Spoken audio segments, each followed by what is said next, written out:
బడ్జెట్లో నేను మొన్ననే చెప్పా, నిర్మలా సీతారామన్ చేస్తున్నటువంటి ఒక విచిత్రమైనటువంటి ఇది ప్రజలకు ఆగ్రహం. అదేమంటే 20 నుంచి 12.5కి తగ్గించానంటుంది ఆవిడ క్యాపిటల్ గెయిన్ మీద ట్యాక్స్. అంటే ఫర్ ఎగ్జాంపుల్ మనం 10 లక్షల రూపాయలు పెట్టి ఒకప్పుడు ఎప్పుడో మన తాత ముత్తాతల నాడు ఇల్లు కొంటే ఇవాళ దాన్ని 50 లక్షలకు 60 లక్షలకు అమ్మామంటే ఈ 40 లక్షలు 50 లక్షలు ఏదైతే ఉంటుందో దాని మీదన 12.5% ట్యాక్స్, అంటే 4 లక్షల నుంచి 5 లక్షల దాకా ట్యాక్స్ ఇచ్చేయాలి.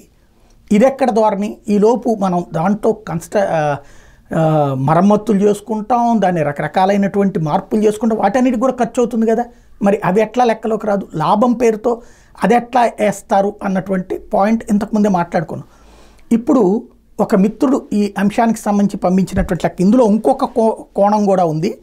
ఏంటంటే గత 10 ఏళ్లలో ఆంధ్రప్రదేశ్ రాష్ట్రంలో ప్రభుత్వాలు రిజిస్ట్రేషన్ ఛార్జీలు పెంచకుండా ప్రాపర్టీ వాల్యూని పెంచినాయి.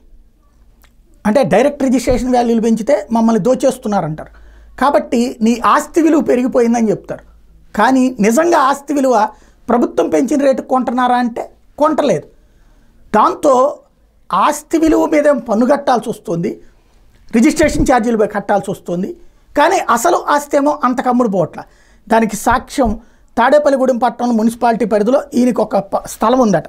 దాని ఖరీదు గజం మార్కెట్ వాల్యూ 5,000, కానీ ఈ స్థల వాల్యూ పెంచడం వల్ల రిజిస్ట్రేషన్ వాల్యూ 13,000 అయింది.